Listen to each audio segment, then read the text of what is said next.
हे आहे आमचं वडाळ्यातलं शिवशंकर नगरमधलं महादेवाचं मंदिर. आणि महादेवाच्या मंदिरामध्ये खरं तर 10 दिवसाचा गणेशोत्सव असतो. आणि बरीच वर्ष झाली आमचं जुनं मंडळ आहे, म्हणजे अक्षरशः 45 वर्ष झाली आमच्या इथे गणपतीची स्थापना होते आणि आनंदाने सण साजरा केला जातो. म्हणजे खरं तर 10 दिवसाचा गणेशोत्सव असतो आणि 11 दिवशी विसर्जन असतं. खरं तर आदल्या दिवशी सगळ्या माहेरवाशिणी सासरवाशिणी मंदिरमध्ये जमा होतात आणि फुगड्या जिम्मा फेऱ्यांची गाणी अगदी आनंदाने गातात. म्हणजे एरवी कोणाला वेळ नसतो कोणाला भेटायला, पण वेळात वेळ काढून एक दिवस सगळ्याजणी जमा होतात आणि सुखदुःखाची देवाणघेवाण करतात.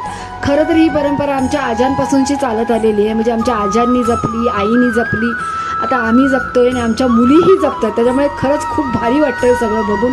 मुंबई ठिकाणी हे सगळं घडतंय, त्याच्यामुळे एक वेगळंच वातावरण असतं.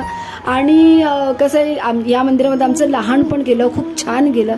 तर हा आम्ही माहेरचा गणपती म्हणून संबोधतो. आणि कसं आहे ना की आम्ही सकाळी जेव्हा 5 ते 6 वाजेपर्यंत नाचून आम्ही जेव्हा मंदिरमधून निघतो तेव्हा बाप्पा सांगतो, बाप्पा पुढल्या वर्षी लवकर या. पण बाप्पाही सांगत असतो, हां जागा सांभाळून पुढल्या वर्षी लवकर या, आम्ही